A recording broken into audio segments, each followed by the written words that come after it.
What's good, beautiful people? Welcome to another episode of Critical Ballin', man. I hope you're doing well. But listen, man, and I hope you're enjoying the World Cup, man. Honestly, this World Cup, I thought no World Cup will top Qatar, but this World Cup, man, like we're only in the round of 16, and I can tell you, this World Cup is by far better than Qatar, man. Every single game that you watch, every single game that you watch. It is better than the previous one. It's like the level goes. Like every time you watch a game, you're like, no. There's not gonna be a better game than this. And then boom, another game better. If you went to bed last night, too bad for you, man. Too bad for you, bro. Like even after the end of the game, like at the end of the game, like you can see like in central London, like Shoreditch, Box Park, Wembley, man. You see people celebrating, man. This honestly, and my first World Cup was the World Cup I really watched was 2006. My first ever World Cup, like that. The one I watched 2002, but I can only remember like bits and pieces here and there.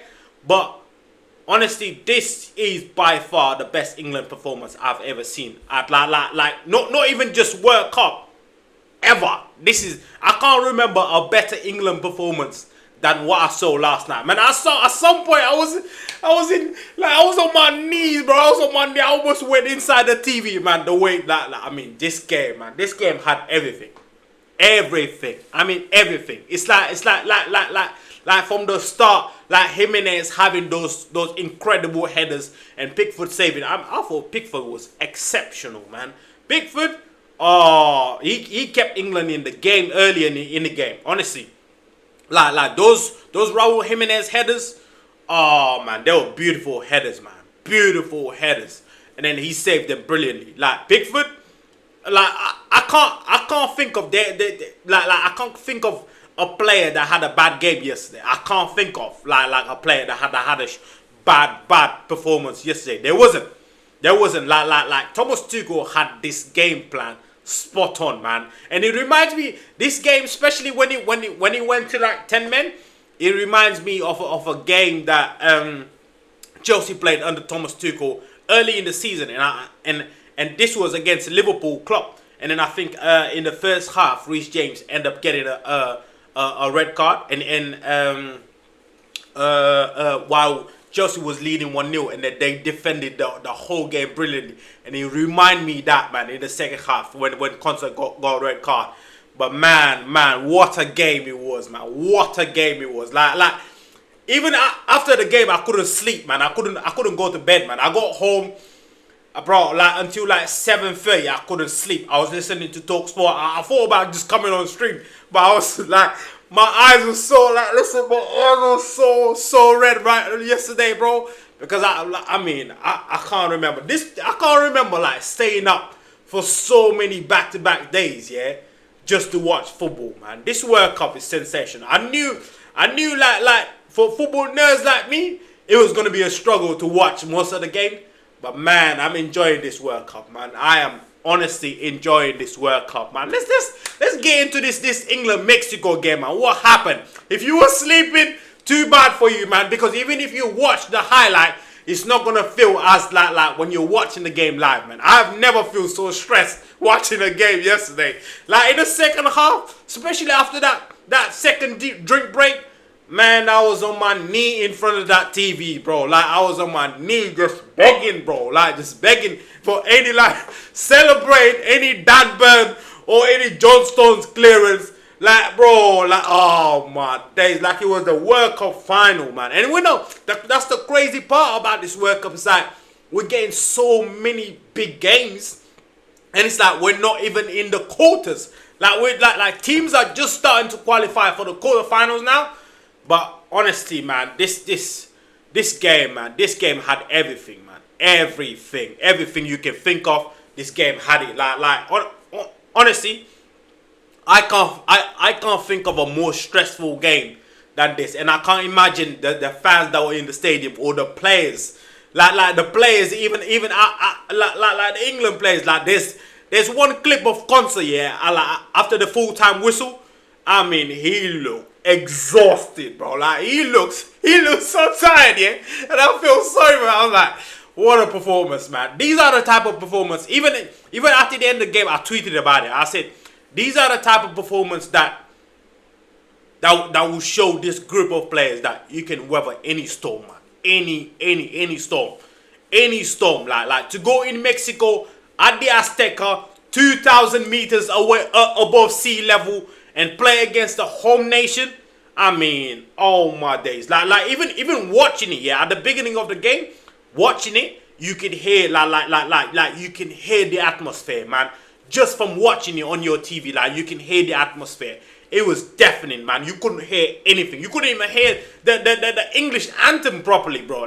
So I can't even imagine what it must have felt like to be, honestly, in that stadium, man. Because I saw people like some of the medias, like David Ornstein, Stan Collymore, that was in the stadium, and the way they were talking about it, you can tell, man.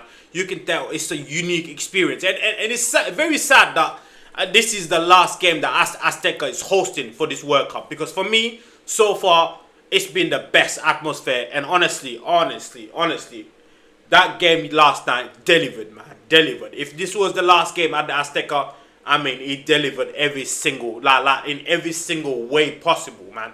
This game had everything. I mean, Raul Jimenez missing those early chances. England kept it tight in the first 20 minutes. Honestly, kept it so tight. Because Mexico, let me tell you something. Out of all the big nations, no team has played a team a team better than Mexico right now. You look at France, who they play, right? You tell me Sweden or even Paraguay, like they're not better than this Mexico. England's gonna play now. They're gonna play Norway. Norway is not better than this Mexico, and I watch every single game of Norway, and I can tell you, Norway is not better than this Mexico team. Especially, like, honestly, I watched this Mexico team blow away Ecuador in the first half. Like rattled a centre back, like a whole back four of like brilliant players that overperform like in Europe. World class centre backs in Nkiape, what's the guy from Arsenal? Nkiape, I just name him Pacho. I mean, Caicedo. Mexico rattled them in that first half and put two past them, man. Oh my days! And England went in there, and then, well, they delivered, man. They over delivered, man. Now, the way they played that first 20 minutes, no nonsense, no passing the ball at the back, like no sloppiness. They were focused. They were sharp. I mean, even the way they scored that first goal. I mean, oh my days. And like the amount of players that performed at a high level yesterday for England was exceptional, man. I've never seen like even Konsa, who ended up getting a red, which I thought it was a red, by the way. I thought most of the decision that the referee made was spot on. I thought it was a red. I thought Konsa definitely deserved the red. I thought Harry Kane recklessly gave a penalty, and I thought the penalty from that the Mexican goalkeeper on Anthony Gordon, that was a penalty as well. I thought the referee was good, even though Thomas Tuchel was very critical of him. But I can see, because when I listened to TalkSport, and then they because they were at the stadium, and they were saying that there was at one point in the second half where Thomas Tuchel just came off his box, because coaches, they have like this little box just in front of the bench so they can stand there, and then apparently Thomas Tuchel just stepped out of the box, and then the fourth official was like just going crazy about it, like just asking him to get back in his box and stuff. So I can understand it, but in a game of this magnitude, you can't control people's emotion, man. You cannot control people's emotion. But this game had every single thing you can think of, man. The first 20 minutes, like England just kept it tight, kept it solid, because Mexico, that's when Mexico are the most dangerous. In the first 20 minutes, like you shouldn't give them any chance. And Ecuador did that, and then they found out the hard way, because if Mexico, if they get 1-0 up, and then the stadium, the atmosphere, all the fans are behind them. You're cooked, bro. You're cooked. So Tuchel knew this, and then set up a great game plan. Honestly, I thought Tuchel game plan was exceptional. Like to put Konza in there, I thought Konza neutralized more like for the most part while he was on the pitch. I thought he neutralized Quinones, who I thought has been by far Mexico's best player. Not by far, because I thought Muro was excellent throughout the tournament. I thought what was his name? The number 6. I keep forgetting his name. Lira. I thought Lira, man. The engine from Lira, man. Lira, I can see him in Europe, man. Lira, oh my days. That Mexican guy, he's got engine for days. And he's excellent on the ball as well. I thought he was exceptional. Man, I thought Alvarado in the first half, some of those balls that he was delivering to Jimenez, I thought, oh my days, they were like peach of balls, man, peach of balls. And I thought if it wasn't for Jordan Pickford, I thought Mexico walk away with a win. Honestly, they can really be proud of themselves, man, because that performance was a great performance as well. Like take nothing away from England, yeah, but Mexico as well. I mean, like I said to you, this was the most high quality game I've watched in this World Cup so far. I have not watched a more high quality game than this one. I know the Cabo Verde Argentina delivered, and we're going to talk about it a little bit later. But this Mexico England game, man, it had everything, man. England would 2-0 up at some point. I mean, let's talk about the first goal. Like the first goal, funny enough, it came from a Mexico long ball and then they were targeting Raul Jimenez, and then Pickford read it really well. Got the ball, went down, got up, threw the ball to Rice in his own half, and Rice, oh my days, like galloped all the way to Mexico's third half. And then pass the ball to Saka, who fixate you know, if you're an Arsenal fan, and I tell you those Saka brilliant cross that he used his right foot and then clipped it at the back post. He did one of those, and then guess who was there, man? Bellingham was there, man. Bellingham, man, exceptional performance. Another exceptional performance from Bellingham, man, and he was there diving header. 1-0 up, man. 1-0 up. Man, that's from there on, bro. From there on, I couldn't tell you where my phone was, man. I couldn't tell you where my phone was. Like it was too crazy, man. It was exceptional, man. Honestly, it was, oh my days. And then on the restart, bang on the restart, Elliot Anderson read it really well. Like went to press. I can't remember the play that he pressed, cause I'm still rewatching the game. Like.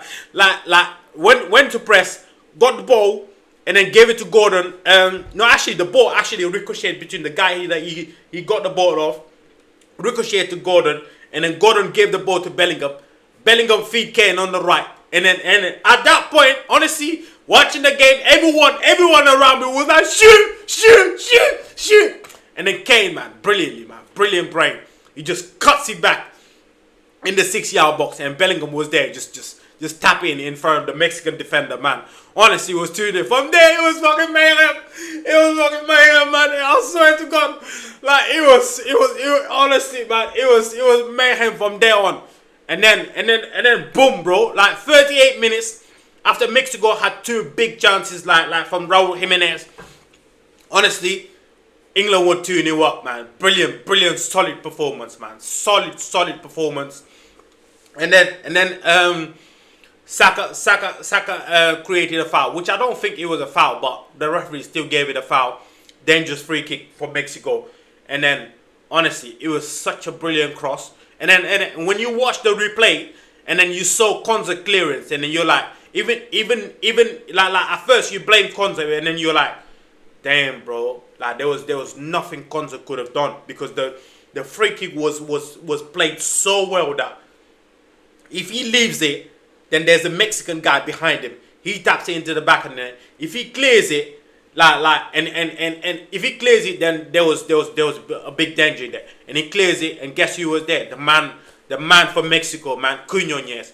Brilliant volley, man, and it was 2-1, man. Honestly, that was just, all of this was just 45 minutes of football, man. I've never felt no 45 minutes, a longer 45 minutes of football than this one in the second half. Honestly, man, it was unbelievable to watch. Like in the second half, and then that was the first half, and then Mexico had another chance where, honestly, if it wasn't for Bellingham, because the guy he's chesting it like literally 1 meter away from Pickford, because the corner get kicked, but it's like an outswinger, and then when the ball comes, it comes to Raul Jimenez, who just stepped out of where all the bodies were, and then just direct the header to the back post where the other guy was. I can't remember his name, the Mexican player, but he chested it. I don't know if he chested it or like all I know that he's controlled it. And then he was, bro, everyone around me thought fucking it was in the back of the net, bro. I swear to you, everyone thought it was in the back of the net. And then Bellingham came, man. Once again, Bellingham. That one right there, like it's a hat-trick. Let's say Bellingham got a hat-trick, because that right there, that was a save, man. That was a save. He came and honestly, and put his leg in there and just cleared the ball brilliant, man. That was one of the best clearances I've seen in this World Cup so far, man. And then honestly, from there on, ref blew the whistle, halftime, and then we came back second half. Second half we came back. England had a brilliant chance from Nico O'Reilly, who hit the post just on the edge of the Mexican 6-yard box. And then the red card incident happened. I don't think Konza should have gone that, should have went for that sliding tackle, because whenever you go sliding tackle in there, it's like there was so much more like he could have done over than just going for a slide tackle. But he went for the slide tackle and then roll on top of the ball, and then his studs was up, and then once your stud connect to the opposition player, you're gonna get sent off. Especially in this World Cup where it's like VAR is like just micro-analyzing everything, you are definitely gonna get sent off. And rightfully so, he got sent off, because even though referee didn't see it on the pitch, but you knew VAR was gonna call it, man. You knew it. You knew VAR was gonna call it, and VAR just did that. And then honestly, from there on, I thought it was over, man. I swear to you, like from the red card on, I thought it was over, man. Honestly, I really did think. After that red card, I really did think it was over. And then I realized, and then I remember, like, for us Chelsea fans, we know what Thomas Tuchel did for us, man. That's why it's like we can never not have faith in Thomas Tuchel, man. From that red card onward, I was like, Yup, this is gonna be the toughest game England will ever play. And honestly, it was, man. It really was, because like for the whole of that second half, man, England box felt like England box felt like a garden, man. It was full of Mexican with green shirts, man. Honestly, bro. Sorry, man. Like, honestly, it was painful to watch. Like I said, at some point I was on my knees, bro. I was on my knee watching this game. But just after the red card, funny enough, just after the red card, man, a brilliant ball from long ball from Pickford, and then Kane is tussling with the centre back. I can't remember who the centre back was. I can't remember if it was Montez or he was Vasquez. But all I know is that he was battling in like they were not even jumping. Like I think the ball hit the Mexican defender and went on to the path of Anthony Gordon, who I thought was excellent, by the way. I thought Anthony Gordon had his best ever game. This is the best game I've ever seen from Anthony Gordon.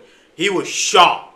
Like, he was sharp, man. If Barcelona watch that game, they will have more than enough justification, like, as to why they paid 80 million. I can't remember what the price was, like 80 million for Anthony Gordon, because that was the best game I've ever seen Anthony Gordon, like from Anthony Gordon. Honestly, he was exceptional. Like, from minute one, like, he was so sharp. He had Sanchez on toast. And I've seen Sanchez give players, a lot of players in this World Cup trouble. But honestly, he had Sanchez on toast. Sanchez didn't want it. Like to the point where Sanchez after that he got hooked. And Sanchez sorry guys, I need to drink some water. Alright.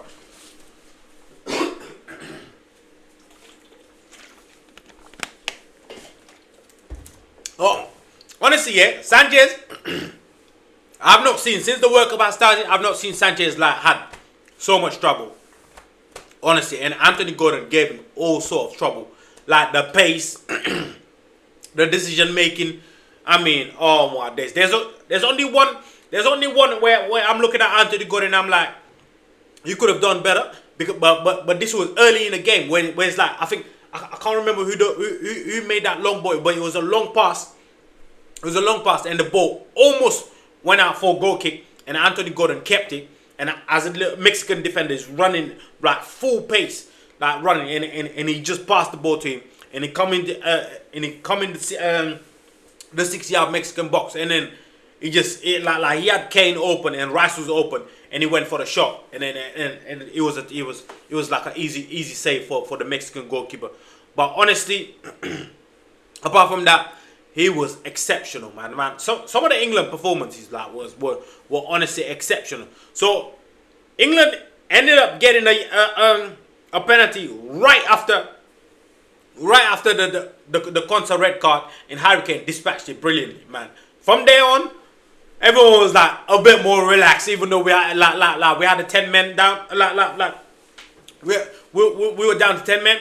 But honestly, man, honestly, this game was far from finished. And then not even couple minutes later, I think it's like maybe a few moments late.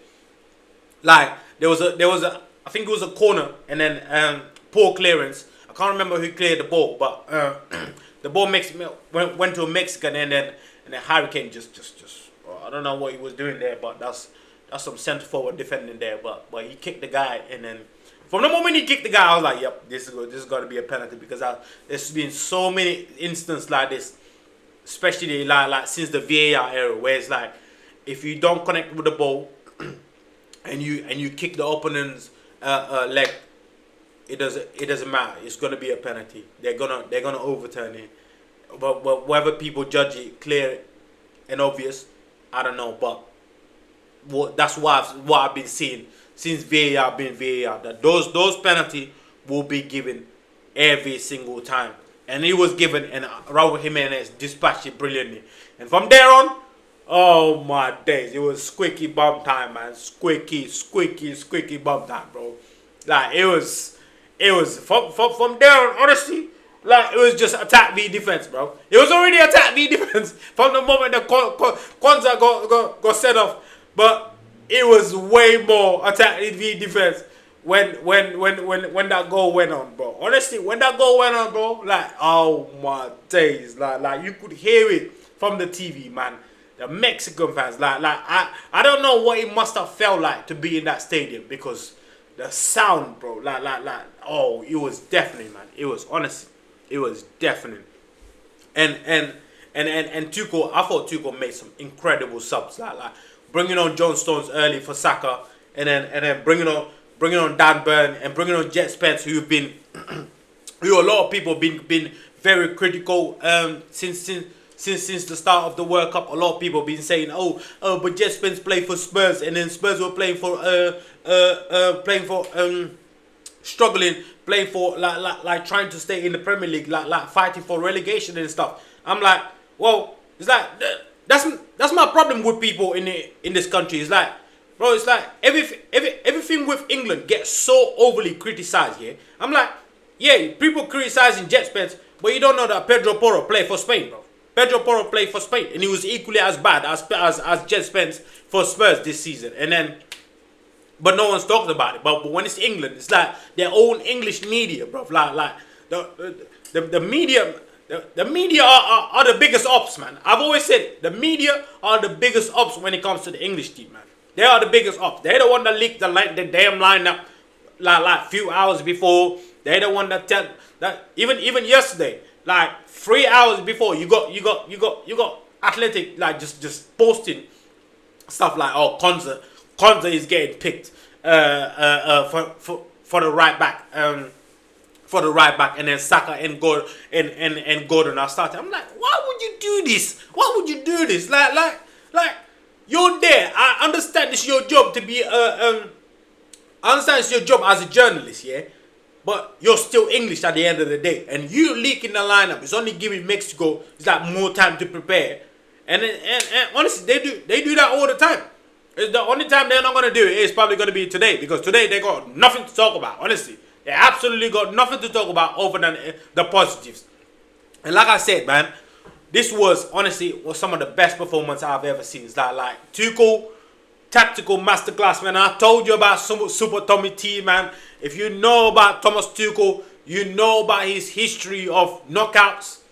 Like whether it's for Chelsea or even for PSG. I mean, he took them to the first ever final, Champions League final. PSG, when QSC rocked up in there, I can't remember if it was 2011 or 2013, when the Qatari rocked up at PSG, they couldn't sniff a semi-final, let alone a final. Thomas Tuchel rocked up in there, take them to the final. They ended up sacking him. He went to Chelsea. The rest is history. He delivered another Champions League for Chelsea. That's what I said. That's what I said. Listen, when Tuchel got appointed, I was like, yep. I know where this is going, because if you're gonna appoint one guy for knockout stage football, there's no better manager when it comes to knockout stage football than Thomas Tuchel. No one. Like you can think of all the games. Like look at how many finals that Chelsea got to under his regime. Like every single like he went to. There was a stat. Every single competition that Tuchel has been involved with Chelsea, apart from the second season, he went to the final. Like lost twice to Liverpool in one season. Went and won the Champions League. Went and won the Club World Cup. Went and won the UEFA Super Cup. When he made the sub, when he subbed Mendy in like just before the penalty, sent Kepa in, and then Kepa ended up saving some penalties in there. That's what Thomas Tuchel does. That's why when people were so critical of saying, oh, why you leaving Harry Maguire at home? Oh, why you leaving Phil Foden or even Trent Alexander-Arnold at home, or even Cole Palmer at home? Now you're seeing why he left them at home. He realized that this World Cup is a World Cup where it's like physicality is gonna be gonna be at the forefront, and you can see with Cabo Verde the other day. They super physical, super athletic, and this is the World Cup for that. This is the World Cup for the athlete. You see France, they got athletes all over the pitch. Like you see why he picked the squad that he picked. So a squad that's super physical, a squad that can run for days, a squad that can go through brick walls. Like people like Dan Burn. You know Dan Burn when he came on. You know he had one job to do, which is clear every single ball that you cross in there. And that's exactly what he did. You saw Jet Spence coming on. Jet Spence, who a lot of media, like I said, being very critical of. He come on. Like make sure that Alvarado was not getting no angle to cross the ball. Because Alvarado in the first half, man, those balls that he was delivering to Raul Jimenez, if he kept on delivering those fucking balls in the second half, England will be home right now, man. But he made sure Jet Spence come on, like to put on Jet Spence, and then Jet Spence was making sure that those crosses were not coming in. And you saw the moment Nico O'Reilly, who had a brilliant game as well, like pick up that yellow card, he realized, okay, this is the moment to, you know what, to take him off. And he took Nico O'Reilly off, and then moved Konsa down right wing back. Honestly, man, oh man, it was a tactical masterclass from Tuchel, man. And I'm telling you this, I'm telling you this, I'm feeling this. I don't want to say it, but if you know Thomas Tuchel, you know exactly what I mean. That's all I'm gonna say. I'm not gonna jinx it. I'm not gonna say anything, because right now, you know what I mean, France, they're looking all rosy and everything. But I'm telling you this. I'm telling you, if you know Thomas Tuchel and you know his history of knockout stage tournament, watch out. That's all I'm gonna say to you. Watch out. You better watch out.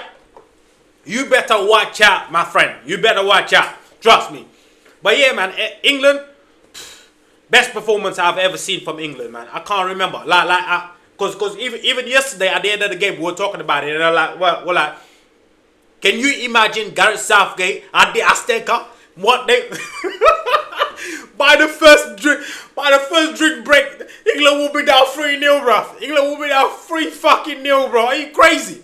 Like England under Southgate always had the easiest route to final or semi-final, and every single time they meet a big dog, they go home. And I'm telling you, the Southgate team, England teams that I've seen over the years wouldn't have not beaten this Mexico in Azteca. I'm telling you this. No chance. No chance. This was a masterclass of a performance. And how, like all the top England players delivered, man. Like all the England players, not even the top, all the England players delivered, man. Like from Pickford to fucking Harry Kane, they all delivered. Even Konza, I thought he was exceptional. Like making sure that Quinones had a quiet first half, and that was down to Konza taking care of him. I mean, you can't really blame Konza for that goal, because, like I said, the free kick was so well taken that when Konza had no other choice but to clear it, like just next to the penalty yard, but everyone else was not alert enough. But Quinones' volley was just exceptional as well. It's like there was nothing you could do, and it was meant to happen, and it happened. But apart from that, honestly, there were exceptional performance from Pickford to Kane to the substitution, Dan Burn coming on, to John Stones coming on, and just like making some brilliant defensive clearance, like brilliant defensive read. There's one ball where it's coming on. It's so dangerous, yeah. And if he touches the ball, like the ball goes to for Mexican corner, and he read it really well. And you could hear Pickford telling him leave it, and he just let it go to a goal kick brilliantly, man. I thought John Stones was a Rolls Royce defender yesterday, man, and show why I feel like he's still got potential to be at another big club. I know he left Man City for free, and if you're Chelsea, man, do you know what I mean? After that performance from John Stones, I know he gets injured a lot, but listen, I would rather have John Stones than fucking Badiashile or who else I can think of, or even Dawson. I would rather have a John Stones that used Herb to fix his injuries than those guys that I just named. But yeah, man, back to England. Oh my days, that's the best performance I've seen from England, man. I can't remember another performance. Like, this was a performance that you're England fan, you're very proud of this team, man. And I'm telling you, I know Thomas Tuchel, and I'm telling you, this is only the beginning. I don't want to jinx it, I don't want to say it, but this is only the beginning, man. And Saturday against Norway, it's going to be even more crazy, bro, because the game is at 10 o'clock, and it's on Saturday. I mean, Box Park, all the Box Park, they're going to be filled. You know what I mean? Central London, Leicester Square is going to be filled. You know what time it is, man. The quarterfinal, and it's going to be against the big bro, the cyborg himself, Haaland. Let's actually talk about that. Let's move on from England, because England, like I said, brilliant performance, man. Brilliant performance. 10 out of 10 performance. Even going down to 10 men in Mexico against the home nation in Azteca, 2,000 meters above sea level. I mean, all the odds were against these guys, and they still managed to deliver. Like I said, this is a champion's performance. I'm not going to say it again. I'm not going to repeat it again. This is just around the 16th. But I'm telling you, there's performances that teams have throughout competition. And then you'll realize, okay. Everyone is on alert now. Everyone's on notice now. Everyone is realizing that this team right here is the real deal. That's all I'm going to say. So let's move on to Norway, man. Let's move on to Norway, because Norway just knocked out Brazil, man. I know it sounds crazy, but Norway did knock out Brazil. Norway sent Brazil home. I can't believe I'm saying this, but I watched the game as well. Norway sent Brazil home. And honestly, if you did watch the game, it wasn't a surprise. Brazil were pretty poor. They were really poor. Really, really poor. And Haaland picked them apart, just like Norway did in previous rounds against Ivory Coast, or even in the group stage against Senegal. Norway understand one thing. They understand that if you kept the back door shut, you don't do any silly things, and you feed that big man up there. If you give him 3 chances, on a good day he score all 3 of them. On a bad day he score 2 of them. On a sleepy day he will score 1. So Norway understand that. So and then Norway, man, they delivered just that. Honestly, I thought Brazil were really poor. But honestly, going into this World Cup, I knew Brazil was not gonna do what they were not gonna do well. I mean, how do you leave Joao Pedro, one of the most informed strikers for Brazil this season? How do you leave Joao Pedro home and you take Igor Thiago from Brentford? You take Igor Thiago from Brentford. You don't take Joao Pedro. Like for me, that was the first time I looked at the Brazil squad and I'm like, Joao Pedro's not here. Joao Pedro's not here. That's when I was like, yeah, I'm not sure about this. And then I saw Neymar's been there. I mean, if you're a Brazil fan, please tell me what Neymar did in this World Cup. He was injured for most of the game. Came in the last game against Japan. Came in there, lost 7 balls. The only highlights in that game was losing 7 balls. Yeah, and in this game, when he came on against Norway, didn't do much either. Like, spent most of the time arguing with people and ended up getting a yellow card. Yeah, he scored the penalty, but Neymar will score the penalty.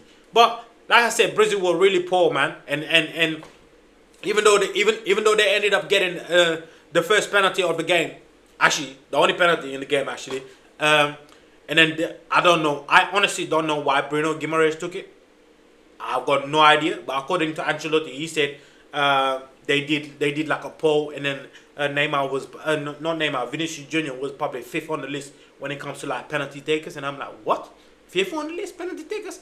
You're meant to give one of your best players your penalty, and then like Bruno Guimaraes, that penalty. I mean, I don't know if you saw it.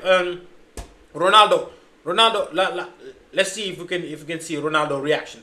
Ronaldo, the real R9. He reacted to Bruno Guimaraes penalty. It was a poor penalty, man. That's a very poor penalty, man. I never get why players just have that little stop before they go and shoot the ball. But honestly, this was honestly poor penalty.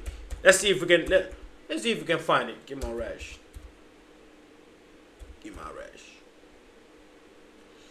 Ronaldo Guimaraes. See, I'm sure the video is somewhere. I'm sure we're gonna see. We're gonna see. Where's the video? I saw it last night. After the game, I was like, Ronaldo.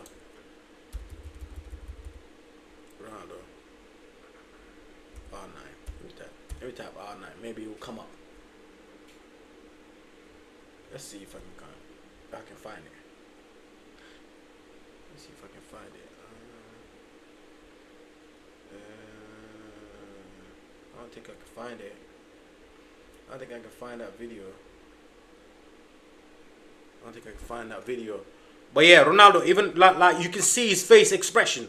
Like, let me see if I can find it on my phone and I'll send it. But you can see his face expression. Honestly, his face expression says, yo, man. Literally, he says, yo, it's like, how can you take a penalty like this? This is the World Cup. This is Brazil. Like, oh yeah, it was a match of the day. Okay, hold on. Let's go check it. Man, his reaction honestly says all about that penalty, man. It was a poor penalty, man. Guimaraes, what a poor penalty, honestly. And Brazil offered basically nothing. Honestly, nothing. I don't get. I didn't get why I start Martinelli.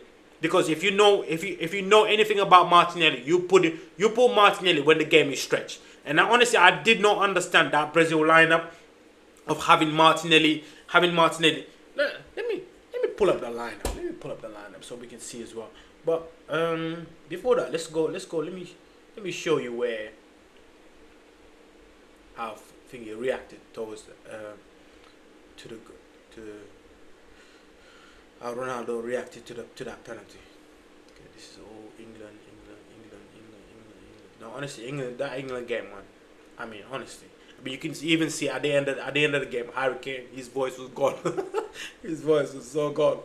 I mean, you can imagine, like honestly, I don't know what it feels to play a game like that in Azteca against the home nation. Honestly, it was exceptional. But let me see where if we can find that because Ronaldo. Honestly, yeah, there he is. Look at Ronaldo. There you go. Look at this. Let me play again. Hold on. Let me play again. Look at his face. There you go. Look at, you can see it. You can see it. This is one of the best number 9 in history. Yeah? And he looked at that penalty. He was not convinced at all, man. Not convinced at all. I don't know. Honestly, there's so many things that are wrong with Brazil. I mean, I don't understand how is Danilo still playing for Brazil. Honestly, I don't understand it. I don't understand how Danilo was in his prime around 2015, bro. And he was never a great fullback to begin with. So I don't understand how, and Danilo was around when Daniel Alves was around, when Marcelo was around. Danilo was at Real Madrid at some point in 2015. I don't understand how Danilo is still playing for Brazil. Honestly, I have got no idea. Danilo is still playing for Brazil. Honestly, doesn't make any sense to me. Honestly, like some of the players that Ancelotti took. Honestly, I just they are just head scratchers, man. Like honestly, they are just head scratchers. Like, how do you take Fabinho and Bruno Guimaraes? Like both of them are way past their prime, but both of them have always had one thing, even during their prime. Both of them always been slow, and you pair them with Guimaraes and Paqueta, guys who don't have no legs, no athleticism. Like, I don't understand. That's why Brazil, I always knew that. Like, I thought they will get past Norway and then get stopped by England, but Norway showed them that, you know what, they're not all that. And honestly, it's dark for Brazil, man. It's really dark. I understand Esteban injuries like kind of hampered them a little bit. And Militao, because I did watch Brazil versus Senegal at the Emirates I think it was in March. I went to the game and I was really impressed with Brazil back four, because I remember that day, I can't remember who played right back, but it definitely wasn't flipping Danilo. Let's see. But honestly, I was really impressed that day with Brazil, and I was like, wow, Brazil. And that Senegal team, they did play really well that day, but still Esteban managed to score a brilliant goal.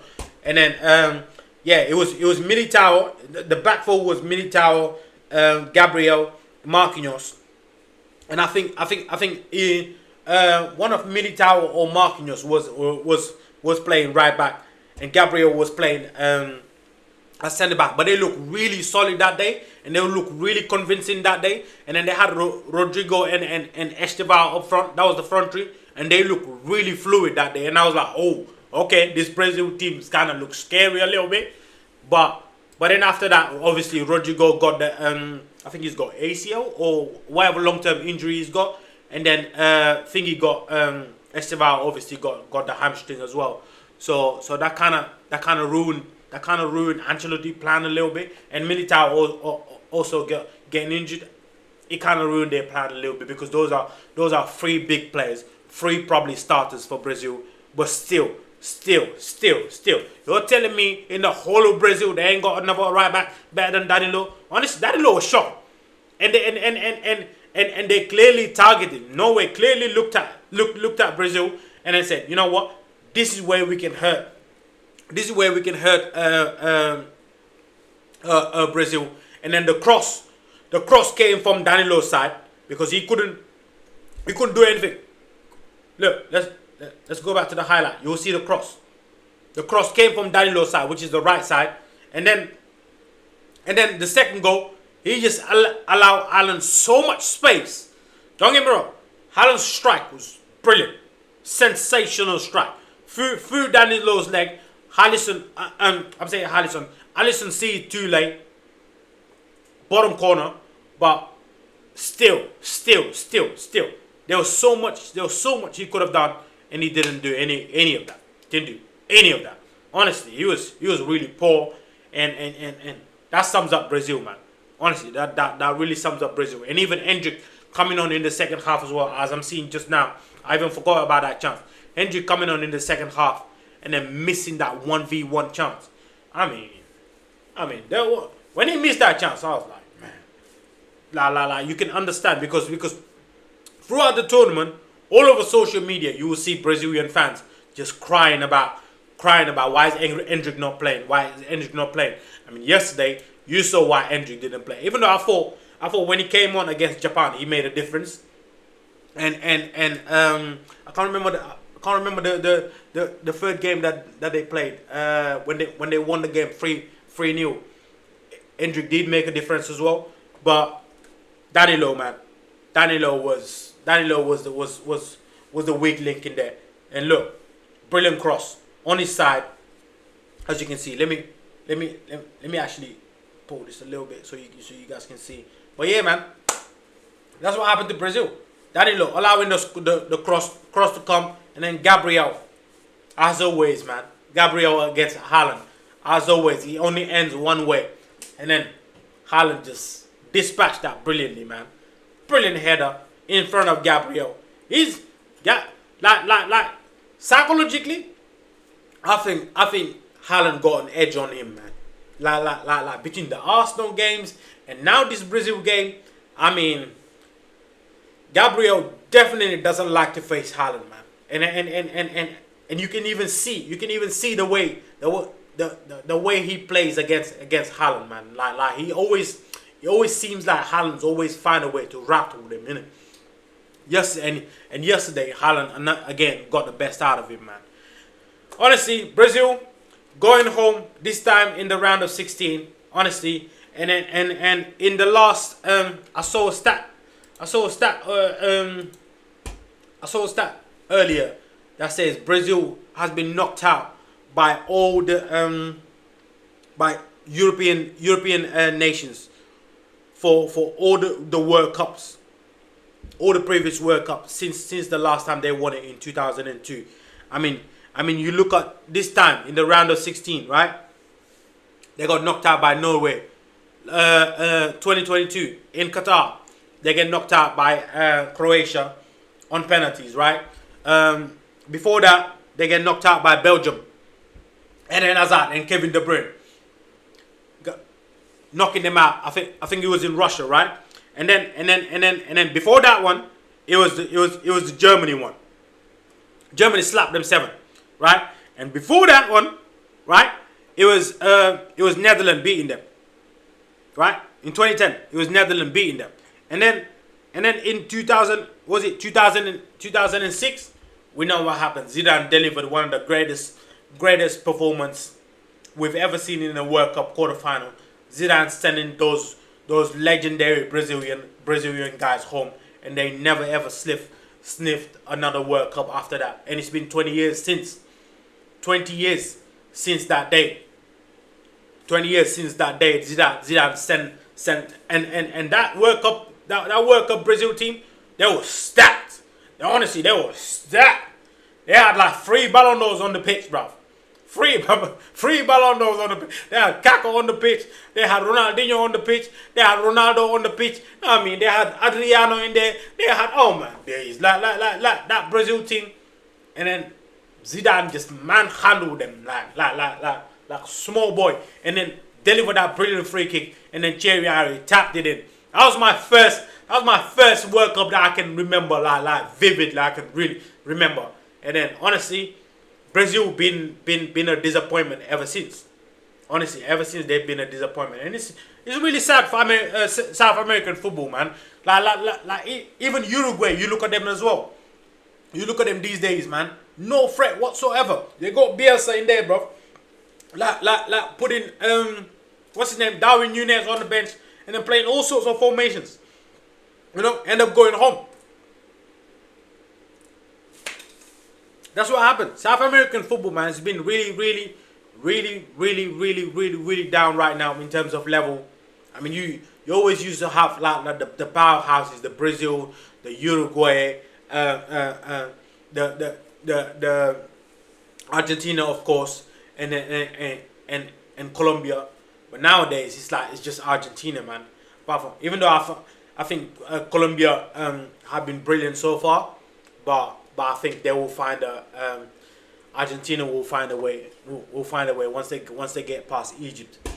All right, so let's talk about the over knockouts. Let's talk about the over knockouts, man. These over World Cup knockouts. Let's have a look. 'Cause we're gonna do a roundup, man. Let's do a whole roundup of these World Cup knockouts, and then don't forget we will be doing the watch along for Portugal versus Spain, man. Got so much things to talk about. We're gonna leave that to the last before we move on. So now I wanna see everything. I wanna see the round of 32. All right, let's start with the round of 32. Let's go with the round of 32. I mean, this South Africa Canada game was probably the worst game of the round of 32. If we're being honest, this game had very little quality, and I don't know why Jesse March kept leaving Larin on the bench. But yeah, luckily they end up getting a goal in the last minute, and Estiquiao scoring that goal, and them qualifying for the round of 16. I mean, this Japan only played for a good first half, and then had nothing to give in the second half. And Ancelotti made some brilliant changes, bringing on Martinelli, bringing on Hendrick, and they changed the game. Ended up winning the game. So yeah, and then this Germany-Paraguay. I mean, we did a watch long. Honestly, Germany were a disgrace. They were absolutely a disgrace. And then the reason why actually Nagelsmann ended up resigning, and from what I'm hearing, I don't know how true it is, but they're saying Klopp is he's gonna succeed him. I mean, Germany definitely need a reset, man. They definitely need a reset, because Germany used to be one of those powerhouses at the World Cup where you expect them to be in the last in the quarters, semis, and final. I mean, there was a reason why they used to be called the man shaft. You know, they used to be so scary back in the days, man. Germany, oh my days, like the Bastian Schweinsteigers, the Miroslav Kloses, the Philipp Lahms. I mean, they used to have legendary teams, man. Even to the Toni Kroos days. I mean, they were sensational. And then to have to deal with this, it must be hard for German fans, man, to deal with guys like Florian Wirtz, who I call Floppy and Wirtz, because I don't see anything with this guy. Like I said, I did the watch along with this game, and I was saying it during the watch along. I don't see what people see in Florian Wirtz. Every time I watch him, he looks like a guy who try flicks and those impossible things that you only see in FIFA. I'm telling you, Florian Wirtz will see 4 people and he will try to dribble through 4 of them. I don't understand it. Or he will see some passes that only like Ronaldinho, the great Ronaldinho and stuff, will make, and he will still try it. That's the kind of I don't see the hype in Florian Wirtz. Honestly, every time I watch him, I just don't see what people see in him. Yeah, sometimes he do the one odd brilliant things here and there, but we've seen him in the Premier League, man. One whole year, bro. Brother couldn't cut it. He could not cut it. And don't get me started with guys like Havertz. Do you know what I mean? Leroy Sané of the world. I mean, even Musiala, who came from a long-term injury, even him, he look off the pace, man. So Germany, they're gonna need a real reset, man. They're gonna need a serious reset. And then the Netherlands Morocco was probably the one of the games in the round of 32, man. This game was exceptional. And Morocco, they're a team to watch out, man. I'm telling you, an African nation will win the World Cup very soon. I don't think it will be in this World Cup, but this Morocco team, they're gearing up for the World Cup, the 2030 World Cup. They will host in their backyard. So this Morocco team, you better watch out, man. They're gonna bring a lot of trouble to France, especially on that right hand side where it's like the ball moves so quickly. I mean, the way they move the ball on that right hand side of the Morocco team, like you got Hakimi there, you got Unahi in there, you got Brahim Diaz in there, and they all like to do those one-touch football where it's too quick. And honestly, people were asking why Netherlands, why Koeman actually played a 5 at the back. That was the reason why he played a 5 at the back. And normally when you play a 5 at the back, like your wing backs are very offensive, and you put Van de Ven on that left hand side to make sure to neutralize that right side that I'm talking about of Morocco, and yet Morocco still bossed the game. Honestly, they still bossed the game, took the game to extra time. Despite conceding a brilliant goal from Gakpo, and I thought some of you did a great work in there for the Gakpo goal, and then it's our job scoring a brilliant header just to send the game to extra time, and then extra time. Honestly, Morocco could have scored the winner, but honestly, this game Morocco bossed the whole game, took the game to penalty, and then the rest is history. Morocco went on to the round of 16. So Morocco, a team to watch out, man. We'll talk about the round of 16. Ivory Coast, Norway. Ivory Coast, man. Honestly, Ivory Coast and Senegal are the biggest disappointment of African football, because these are the two teams I expected a lot from them, but both teams have one thing in common: they love missing chances. And then Norway took care of business, because Norway, like I said earlier, against Brazil, Norway understand one thing: if they keep the door shut and they supply the big man with chances, he will put them up front, and that's exactly what Norway did against Ivory Coast. And then Haaland ended up getting a tap in, bro, like late. Can't even remember what. Yeah, it was 86 minutes. That's when he got the tap in, man. Send them boys from Ivory Coast home. And then let's move on to what game were we? So the France-Sweden game. I mean, what more do you want me to tell you? What more do you want me to tell you? That they're the ultimate favorite. They were the ultimate favorite, despite Sweden having a decent first half. France came in the second half, and they just went on another game, man. They went on another game. Kylian Mbappe. But honestly, since the World Cup has started, I think Olise have been the best player for France. But obviously, he's not gonna get the high. He's not gonna get all the plaudits, because Mbappe has been scoring most of the goals with 7 goals now. But Olise has been France's best player. I mean, he makes them tick. He's the one that connects all the dots. He's the one that he's the regulator in there, and you can see why Real Madrid are sneakily preparing a massive bid for Olise, because they need a guy like him. Because the way Olise dictate the football, the passes, the tempos. I mean, as soon as Olise gets the ball, Mbappe is on his back, bro. He knows the ball is coming. As soon as Olise got the ball, Dembele is on his back. As soon as Olise is on the ball, you see whether they shall pick a Doué or Bakola on the other side, because that's the only side where he's still like picking. Okay, today is Doué. Tomorrow is Bakola. He's just picking in terms of what do we need in the game. Like do we need a guy that can run with the ball, or do we need a guy that's going to be very, very, very good against a low block, like Doué did against Paraguay. So we're going to talk about the round of 16 as well.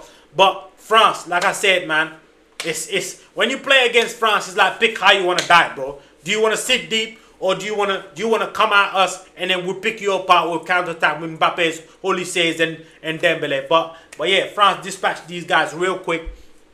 This was no match.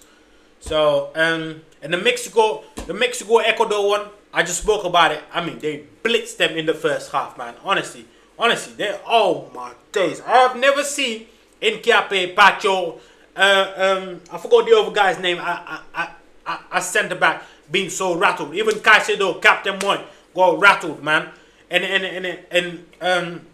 Julian Quinones, man, he is a fucking ball. I can't believe this guy is still playing in the Saudi League.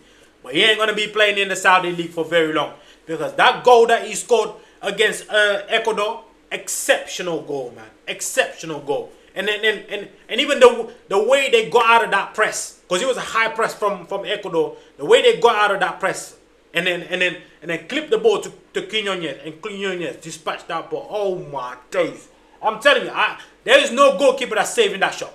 There is no goalkeeper that is actually saving that shot. And Julian Quinones, I'm telling you, he ain't gonna be in the Saudi Pro League for very long. Sensational. But yeah, Mexico ended up ended up just sending Ecuador home and ended up playing against England, which is the game I just spoke about earlier. And they rattled them so much that even Nkiape, who put his I don't know what was going on, what was going through his head, but he did this, and while he was talking to one Mexican player, and then the Mexican player reported him, and then in the World Cup they've already said it at the beginning of the World Cup. If you do stupid shit like this, you're gonna get sent off. So, and he got rightfully sent off. But yeah, what other game? What was the game? So we were at Mexico, England, DR Congo. I mean, this was one of the games of the round of 32 as well. I mean, Congo scoring early. I mean, giving all sorts of problem to England and missing that set. I mean, they had that chance where they should have buried that. Had they buried that, England would have gone home. But Tuchel making the brilliant adjustments at halftime, and then England with Harry Kane, man. Harry Kane just getting those 2 goals, especially that second goal where he had no right to shoot there, and he just fucking, oh my dude, what a shot, man, from Harry Kane, and he just sent England to the round of 16. That was. I mean, this World Cup is the World Cup of the big dogs, man. I have not seen a big dog like go hiding. This has been the World Cup of the big dogs. I mean, you think about any big dog from any nation, they've shown up. They've showed up and they've showed out. Like, honestly, like from Harry Kane to Haaland to Mbappe to Messi to even Ronaldo, they've all showed up. Honestly, they've all showed up. And then we've got some we've also got some guys that we didn't know about, like Quinones, like Mora in the middle of the park for Mexico as well. The boy is 17, man. 17. And he was exceptional against Ecuador. And he was really good against England last night as well. So, players that we didn't know about. I mean, honestly, this World Cup, man, has exceeded my expectation. But yeah, England going through. What was the other game? Where were we? Okay, so the Belgium-Senegal. I mean, this game, honestly, I did the watch along this game. Senegal, man, the most unserious teams you will ever come across, leading 2-0 against a poor Belgian team and allowing them to come back. Honestly, like it was. This game was. I don't even want to talk about it. This game was what it was. Very unserious team from Senegal. Honestly, bossed the game for about what 80 minutes. And then literally bottled it. There's no other way to call it. They bottled it. I repeat, they bottled it. And they just did that. And then allowing Lukaku to have that goal. And honestly, Tielemans the goal as well. Honestly, it was shocking. And the last minute penalty as well. I mean, this was one of the most unserious performances. And honestly, Senegal did not play like African champion, and they deserve to go home. There's no other way to explain it. They deserve to go home. Manager's not good enough. You got Ibrahim Bey not getting enough game time. You got the boy from Everton not getting enough game time. Was it Iliman Jai not getting enough game time? He only plays 7 minutes until the third game. The third game, that's when he starts. He starts no actually the third game he doesn't even start. He come off the bench and he delivered against Iraq, and he delivered a brilliant goal. But still, and then you bring him against Belgium. He played a brilliant game.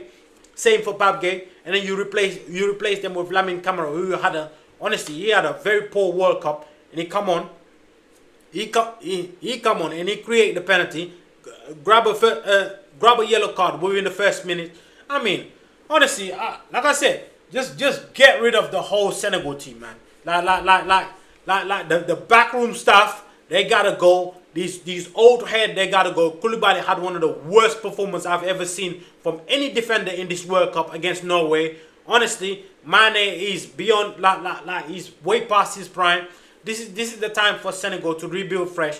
You got a young generation of young bowlers just build on it. And the fact that Malang Sarr didn't even kick a ball throughout the whole tournament is honestly a disgrace, especially after the brilliant season that he had with Lens.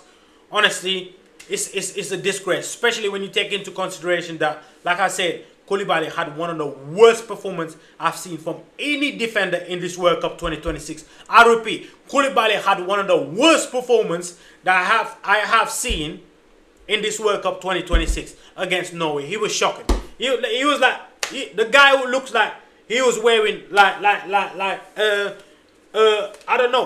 don't know. He was wearing like Timberlands or something, bro. Every touch he passed it to the Norway players, man. To the point where it's like Haaland didn't even need any help to score some goals, but this guy was still helping him. He's like, you want more goals? Here you go. You want more goals? Here you go. I mean, it was disgrace. It was a fucking disgrace. And me hearing now that the team apparently is still in the US, still struggling to find a flight for the team, show me the lack of seriousness of African football, man.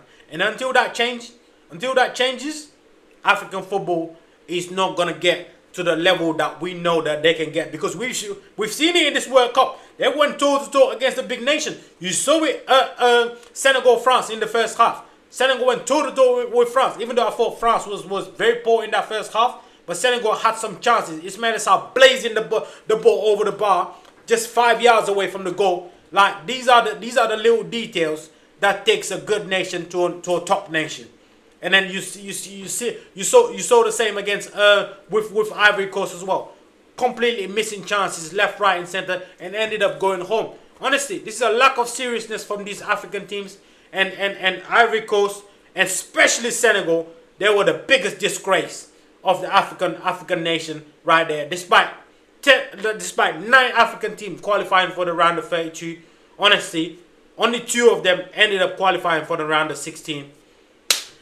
Yeah, man, that says a lot. But this World Cup, the extension of this World Cup from 32 to 48 is rightfully so justified, because we ended up getting brilliant teams as well. We're gonna talk about Cabo Verde a little bit later, because I think this is way above the top over there. So let's move on from the Belgium Senegal, man. Senegal is like they just piss me off, man. Honestly, they do piss me off. They do piss me off, because you call yourself African champion, you did all that nonsense at the AFCON, walking off the pitch, coming back, winning the game, getting stripped of the title and all that stuff, coming to the World Cup with high expectation and delivering very little. And I'm hearing that your players had to order some food from fucking delivery and shit. I'm like, it's unbelievable, the lack of seriousness from these African teams. And it's a disgrace, because they got so much talent,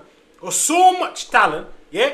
And but after hearing all those stuff, you wonder why players from that have dual nationality are picking European sides over African sides, because they don't want to go through these type of shit. And until things change, until they see there's a real change, there's a lot of seriousness within African football, it's not gonna go far. And they got the talent to fucking win the World Cup.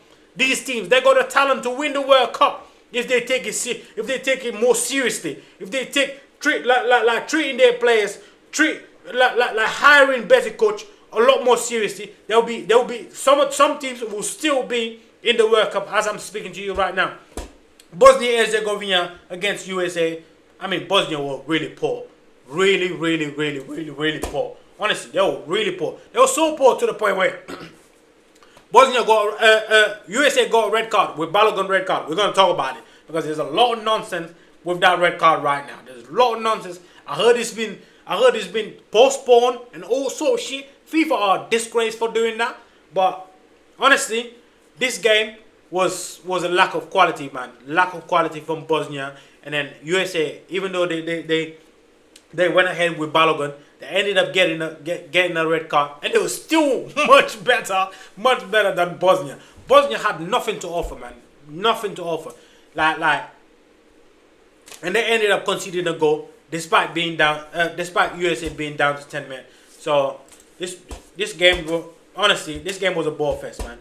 I remember watching it, and it's like most of the time I was on my phone, but I was like, man, this game is so boring, man. It's like there's been some boring games in this World Cup, though. Don't get me wrong, but there's always been boring games in the World Cup, anyways. But yeah, back to Australia, Spain. This was Spain showing, like, flexing their muscles. I mean, Cucurella scored. No, actually, Cucurella didn't score a goal because the goal he scored was actually offside. But Ayo, this guy, I always struggle to say his name. Oyarzabal, always scoring. This fella scored against England in the final of Euro, man. This guy here, he's got one of those names where he's like, you don't think he's a top striker, but he's a top striker. When you watch him, you know how good he is. And Pedro Porro, like I said, Pedro Porro from Tottenham, who were fighting who were fighting to stay above the relegation zones, and ended up saving their place in the Premier League.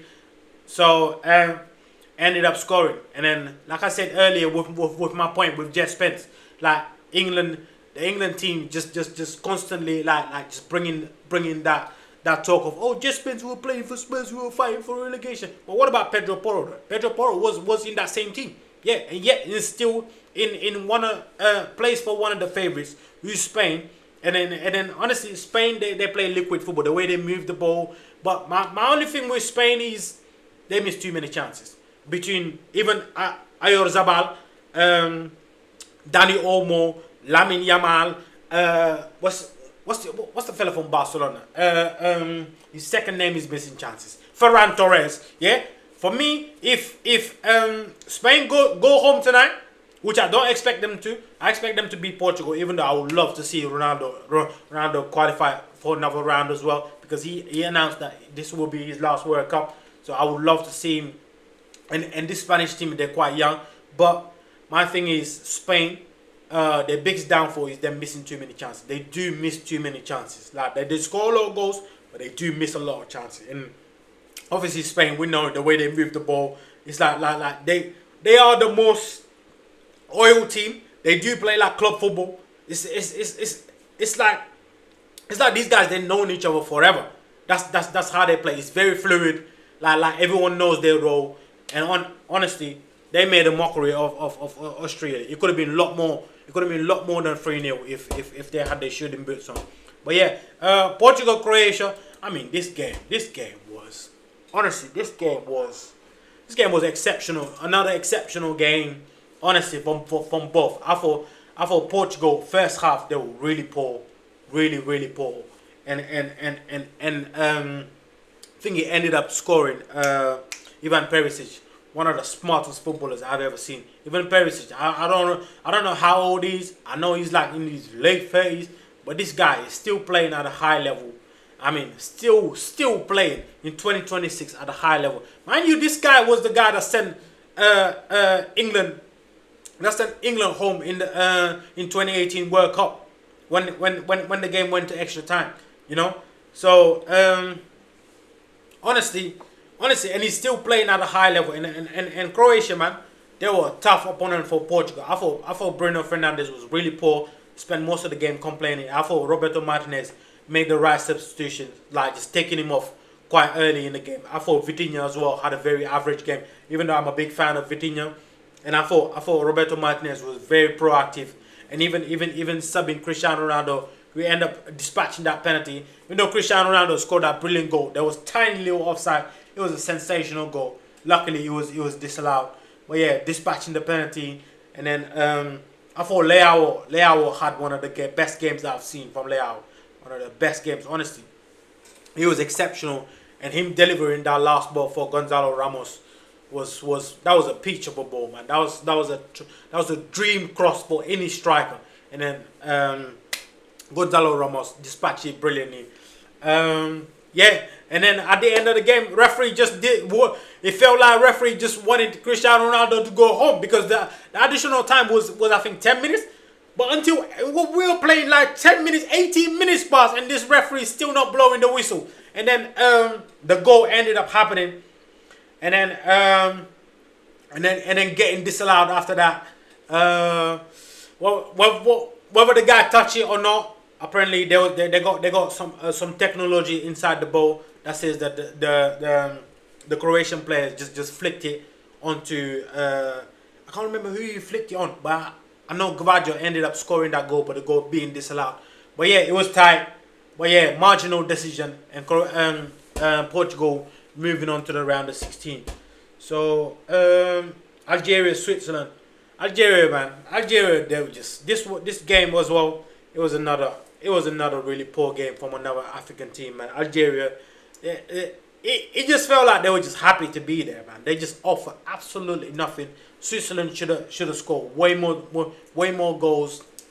Had Vargas had his shooting boots on, but yeah, that Diamond Doy and then Embolo, who always scores for Switzerland, ended up sending them to the round of 16. Honestly, Algeria, they were a disgrace as well. I saw Riyad Mahrez at the end of the game just talking to Switzerland players as if you just didn't get knocked out, man. Like that alone should tell you all you need to know about Algeria, man. It's like the Egypt v Australia was a very entertaining game. Very entertaining game, in Egypt taking it all the way to the penalties, and then honestly, I thought Australia just lacked cutting edge in the final third. I thought they were really good defensively, but I thought every time they went forward, they just lacked cutting edge. And then Egypt, masterclass Egypt. They're known this. If you're known for watching Africa, if you watch African Cup of Nations, you know Egypt, man. They love to take you to extra time, love to take you to penalties. They're very expert at that. So Argentina, you better watch out. But yeah, Egypt ended up taking them to the penalty shootout and then winning the game. You know. What other game? Yep. This was the game. This was the game of the round of 32. This game right here had everything you can ever think of. I mean, exceptional. From Messi's brilliant goal in the 29th minutes to Duarte. Oh, slick goal, right? Where he hit it. I think he was between Martinez, Lisandro Martinez. No, was his name Lisandro Martinez? The guy from Man United. Yeah, but Duarte scoring that brilliant goal, and then honestly, the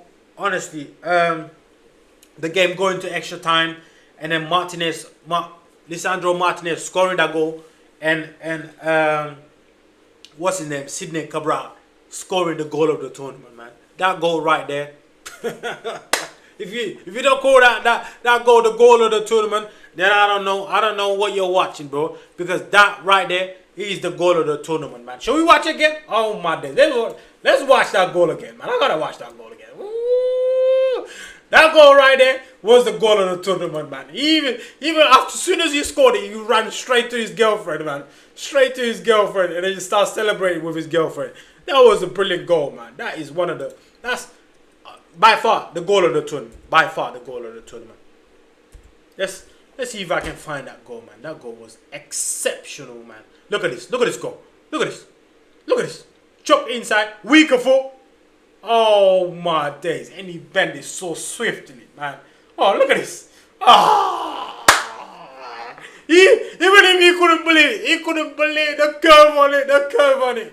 Like, he couldn't believe it. He ran to his girlfriend, man. That was a sensation. Even Messi, look at Messi. The way Messi reacted, man. That was sensational, man. That was a brilliant goal. Goal of the tournament. I don't think I've seen a better goal than this. And especially at the stage against the reigning world champion. This was sensational, man. Honestly, sensational from Sidney Cabral. Cabo Verde have been the story of the World Cup. Honestly, they were exceptional against Spain in the first game. Spain couldn't break them down. And they ended up having that brilliant thriller against Uruguay 2-2, and then in the last game, they ended up qualifying for the first knockout stage in their history. I mean, so some of those players, man. Vozinha, I heard their goalkeeper. I already heard that. There's a lot of team looking after him because he was exceptional. The guy from Shamrock Rovers, I keep forgetting his name. What's his name again? Hold on, let me find his name. Yeah, he was exceptional at the back as well. Their number 20, their captain. I mean, Cabo Verde, man. They honestly, they were one of the best. they have been the story of the tournament, man. They definitely have been the story of the tournament. Exceptional footballers, honestly, and he vindicated even more this extension of this World Cup, man. What was his name again? Let me find out. What is this? Again. No, this is yeah. There you go. What was his name again? The guy from Shamrock Rovers. Yeah. Lopez. He was really good as well. Really good. I thought Morera played really well. The captain. Oh, what's his name again? The captain. There you go. Ryan Mendes. Ryan Mendes was excellent as well. I thought he was really good. I mean, Cabo Verde, man. They were the story of the tournament, and Argentina was really lucky to get that goal at the last minute, man. It was actually an own goal. So yeah, man. Shout out to Cabo Verde, man. Shout out to Cabo Verde, and I can't wait. I can't wait for the next AFCON, man, to see them again. Honestly, they were exceptional. I can't remember another an African team doing so well apart from Morocco, obviously last World Cup. But Cabo Verde was just above my expectation, man. I thought they were just gonna come here and then just fill up the numbers, but they didn't do none of that. They had Argentina scared to death. Honestly, they had them scared to death, and then they were unlucky actually to go home, because I thought if they went to penalties, I thought Vozinho was gonna have. He looked like the man of the moment there, bro. Just before that corner, he looked like he was ready for those penalty shootout, and it's very unlucky, man. I can't remember anyone that was watching that game and then that wanted Argentina to win, apart from if you're Argentinian or if you're some Nigerian who loves Argentina for some reason. I don't get it. I never get it. But yeah, Cabo Verde, man. Honestly, they were exceptional, man. Round of applause for Cabo Verde. They were sensational.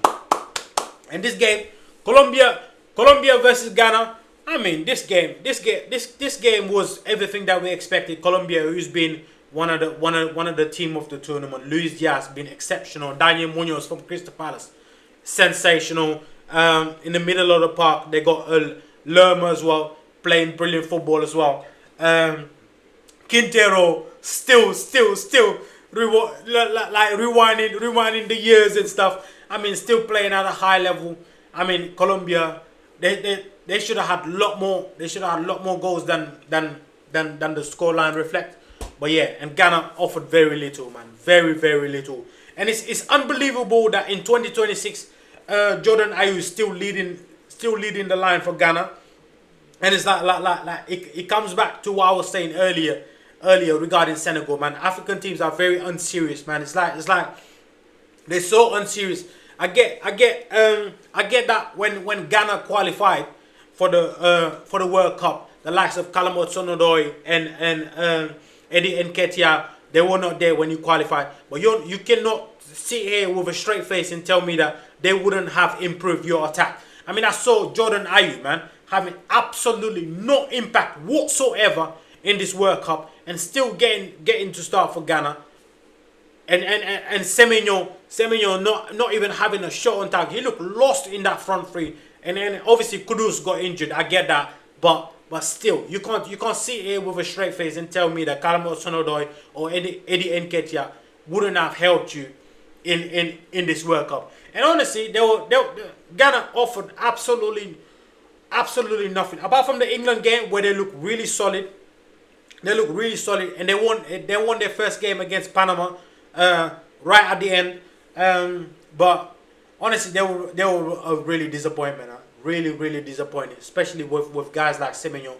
I thought the way Partey was playing in the middle of the park, some of them boys, they couldn't understand the level that Partey was like playing.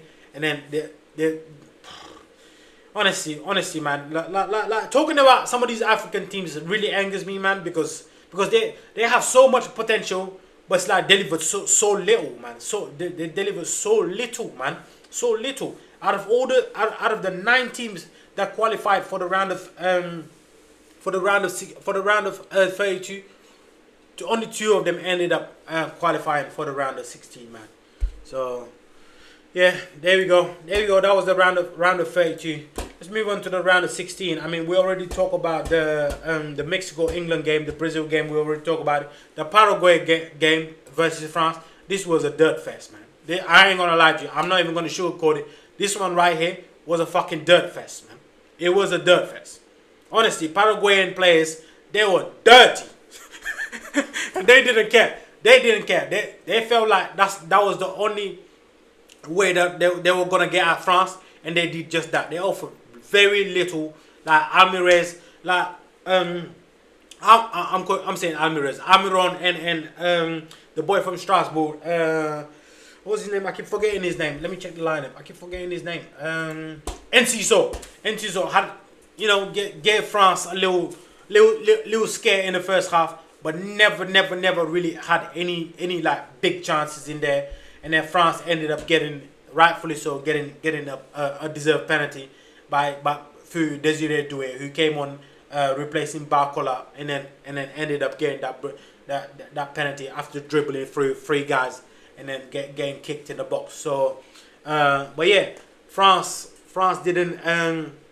Paraguay didn't make it easy for them. They were really dirty, and the referee, man, he definitely was wearing a Paraguayan shirt underneath his shirt, man. There's no way Paraguay can finish that game without a single yellow card, and they did finish the game without a single yellow card.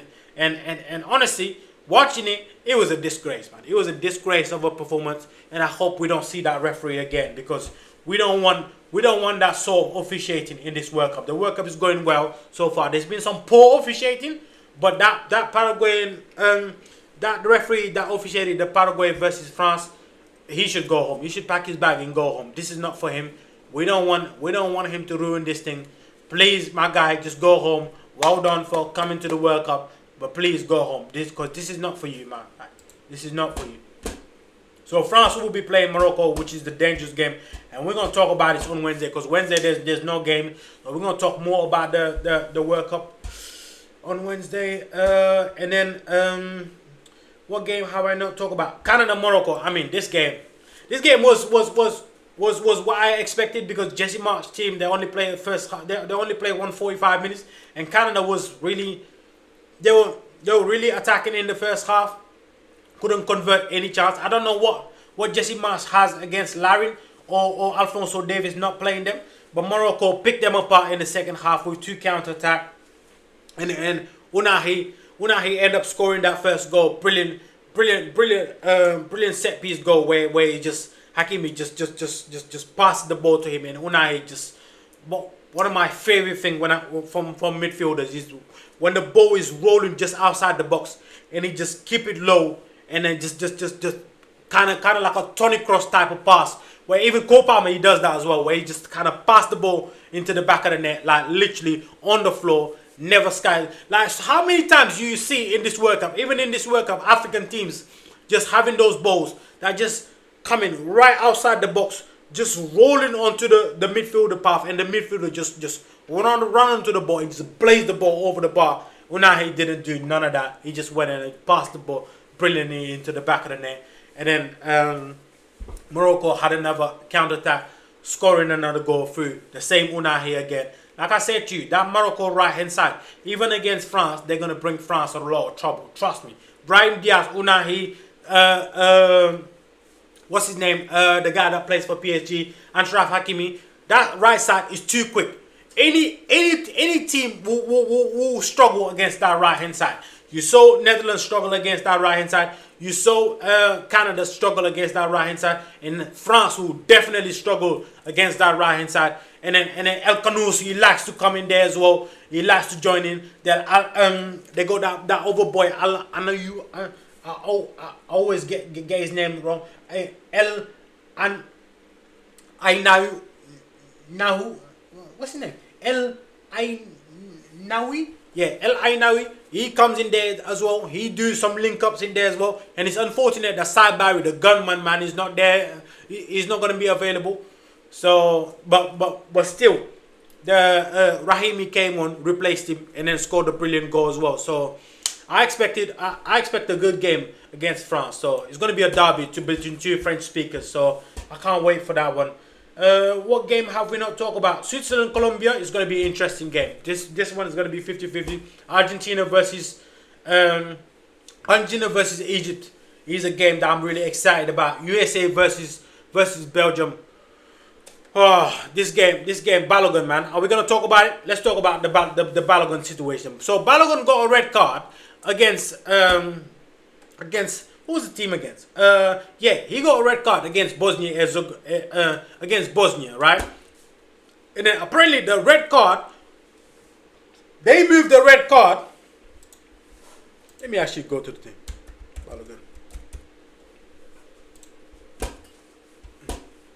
So apparently, Balogun is now available to play in the round of 16 against USA, right? It was an accidental, right? The referee went and reviewed the thing. Whenever you see something in slow motion, it always looks worse. But you can clearly see this was not intentional, right? He was just trying to plant his foot, and he ended up getting a red card as a result of this. Apparently, Trump made a call to Infantino, and then the red card has been postponed. Just like they postponed the red card for Cristiano Ronaldo and Moises Caicedo at the beginning of the World Cup. And UEFA released a statement saying that, okay, this is what UEFA said. Hold on, let me see if I can find it. What did UEFA say? Because UEFA kind of call it a disgrace, basically. That's what they just said.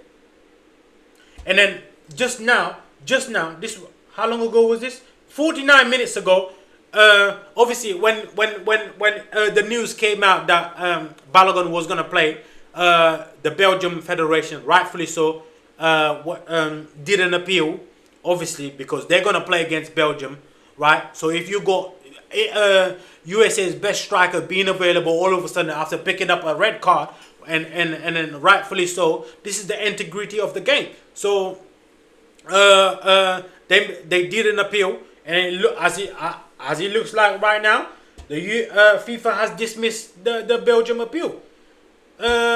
Honestly, this whole thing is a disgrace, man. It's a disgrace to football, and I'm expecting France, because I already heard France, they're gonna appeal the Michael Olise yellow card, and if I'm England, I'm making an appeal as well to see if I can get Conce's red card postponed, because people in this World Cup, players in this World Cup are getting their red card postponed left, right, and center. So why not? Why not ask for Conce's red card to be postponed as well? Because honestly, it's a disgrace. I've never seen anything like this. Honestly, I have never seen, since I've been watching football, I have never heard anything like this. And it started with the Cristiano Ronaldo one, and it ended up being, because Cristiano Ronaldo, that red card was postponed, so they had no other choice but to postpone all the other red cards of all the players had. Ended up, because Caicedo wasn't going to play for the first game against Ivory Coast, and he ended up playing it because Cristiano Ronaldo, once they postponed his red card, they ended up postponing Caicedo's red card, and then now you're seeing the same thing with Balogun. And okay, and this is from Ben Jacobs, and he says, breaking news: Flo Balogun cleared to play versus Belgium. RBFA appeal denied. Okay, so that's the Belgium Football Federation right there. Their appeal got denied. USA Soccer informed by the RBFA that they will contest Balogun's eligibility after the game if selected. Well, he's gonna be selected. He's their best number 9. He's gonna be selected. If that red card has been postponed, he's gonna be selected. So the Belgium FA has received the decision of the FIFA appeal committee signed by its member, Mr. Salman Al Ansari, which declares the Belgium FA case inadmissible and confirms the earlier decision allowing the United States player Flo Balogun to play. Oh my days! I can't believe they're allowing this to happen, man. They are allowing this to happen. And Trump did say that he He made a call. Let's see if I can find it. Yeah. Look. Let's see if I can find it. If I can find my audio. Is my audio working? Let's see. Yeah, hold on. Let me see if my audio is working. To each other, okay? Yeah. You can't take your foot and properly place it on something. This is what Trump said. I saw the play, and I'm a person that loves sports and was a good athlete, and I understand sports really well. And that wasn't a foul. That wasn't even an infraction. That was two guys running full speed. I agree with that. I agree with that. But since the history of since I've been watching football, I have never heard red cards being postponed. Honestly, and in order to allow a player to play the next game, I've never heard that before. Never in my life I've heard that before. That happened to crash into each other. Okay? You can't take your foot and properly place it on somebody else's foot when you go, no, these were two great athletes that got tangled up, and this referee, who is a little bit suspect, if you check his past, I don't want to say that because I don't like to create controversy. You called the referee suspect. Like I'll provide you with the past. He made a call that nobody could believe. You know, even people on the other side, they say, "Oh, we got lucky. Wow, that's." And it's very interesting. They say they don't show them in slow motion, and I never realized that. I never heard of that before.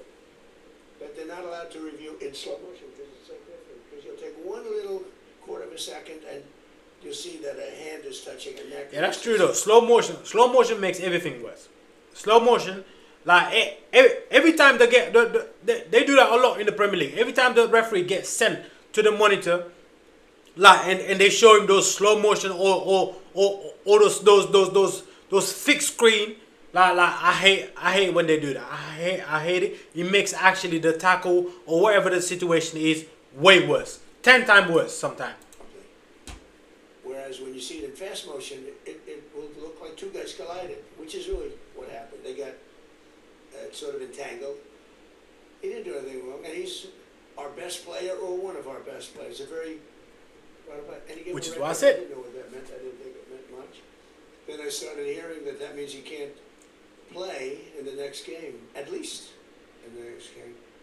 I said, boy, that's a big, if it happened to another player, it would have been unfair, but when they take your best player, or just about, they have some great players, and they say you can't play, that's very unfair. That's, it's one thing to penalize somebody for the game, but how do you penalize them for a game that hasn't been played yet? It's very unfair. You can't do that. So, yes, I asked for a review by FIFA.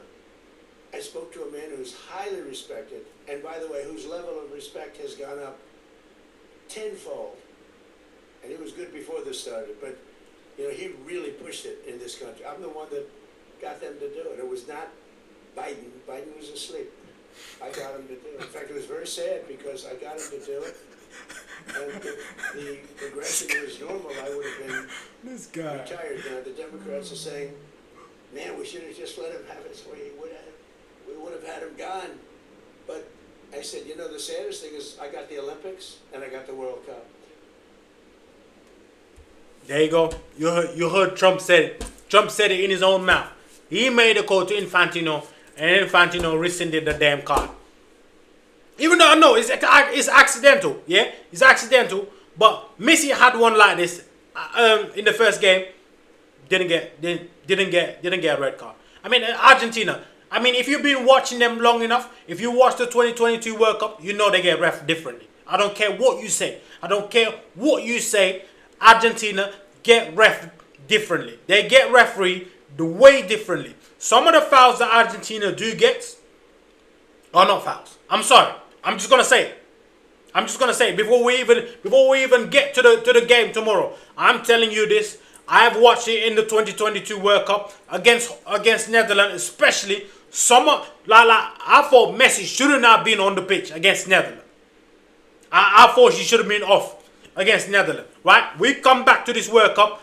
The first game, the same thing that just happened to Balogun right here. happened to Messi. Messi doesn't get sent off. Balogun gets sent off. So I can see both sides, but at the same time, it's still a disgrace to like just send someone off and then be like, okay, all right, we just postponing the red card. So I'm expecting England to at least foul some sort of motion or something. I don't know what they need to do to like for Kwanzaa's red card to be rescinded, because the red cards are getting rescinded left, right, and centers. Let's be honest. Since the beginning of the World Cup, the red cards are being postponed left, right, and center. So I'm expecting England to do the same. And because I even heard when France heard about the Balogun situation, they've asked FIFA about Michael Olise yellow card, because if he gets another yellow card against Morocco, he's not going to be available for if they get to the semi-final. So I can understand that. But yeah, that's the situation, guys. So I heard UEFA said it's a fucking disgrace that UEFA are actually doing that. But listen, UEFA and FIFA, it's been an ongoing battle for years now. They don't get on. Do you know what I mean? So yeah, it is what it is. But yeah, and the game of the day, this game will be live streaming this game, Portugal versus Spain. I mean, I spoke about Spain, man. Spain honestly should win this game, in my opinion, but Spain do miss a lot of chances. But I did really like what Martinez did in that second half of that Portugal game, where he took Bruno Fernandes off. He thought they couldn't sub him. Martinez said, nope, not happening on my watch, especially when you're having a stinker like this. You and Vitinha, come here, come sit on the damn bench. And he put Conceição, and he put Bernardo Silva, and he put Gonzalo Ramos in there. All those subs came up brilliantly and then delivered, right? As for Cristiano Ronaldo, I mean, what more can you say about Cristiano Ronaldo? A lot of British media are too fixated on, oh, should Cristiano Ronaldo be on the bench? Are they a better team without Cristiano Ronaldo? Hey, shut up, man. Seriously, shut up. Shut up. Honestly, shut up. Cristiano Ronaldo, to this day, is still one of the best strikers in world football. I don't care what you say. One of the best finishers. He might not be able to dribble, to go down the left wing, dribble, or cuts inside and shoot from fucking 30 yards. He might not be able to do that anymore, but he's still in the box. As you saw against, who did they play? Was it against Kusanov in his country? What was his country again? What was that team? Can't remember the team. Where's the game?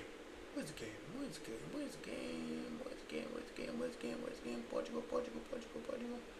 Am I being blind? I'm blind. Am I blind? No. Why am I not seeing Portugal here?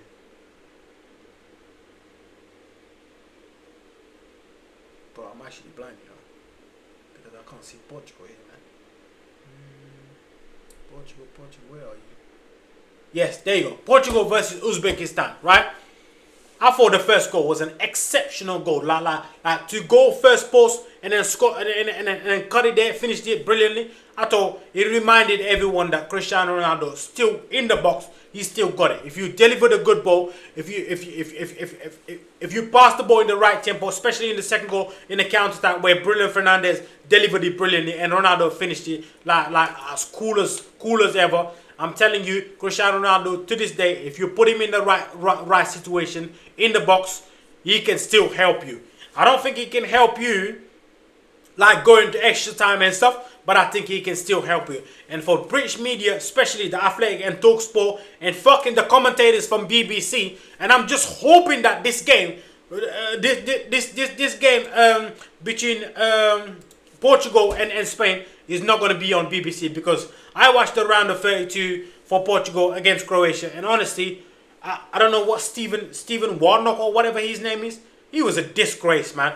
Constantly slagging Cristiano Ronaldo off to the point where it's like when Roberto Martinez is making those subs, he's just there like, oh, is he going to make the decision? Is he going to take Cristiano Ronaldo off? Is he going to take Cristiano Ronaldo off? Is he going to have the balls to take Cristiano Ronaldo off? And Cristiano Ronaldo end up not fucking coming off. And then guess what? Cristiano Ronaldo end up scoring the penalty, equalizing it for Portugal. Yeah, and then after that he came off, and then And then Portugal still delivered, right? So some of you lot that have achieved, some of these former footballers, yeah, that have achieved very little in football world, fucking slagging off Cristiano Ronaldo left, right, and center, need to shut up. Seriously, you need to shut up. Because I have seen Messi against Argentina.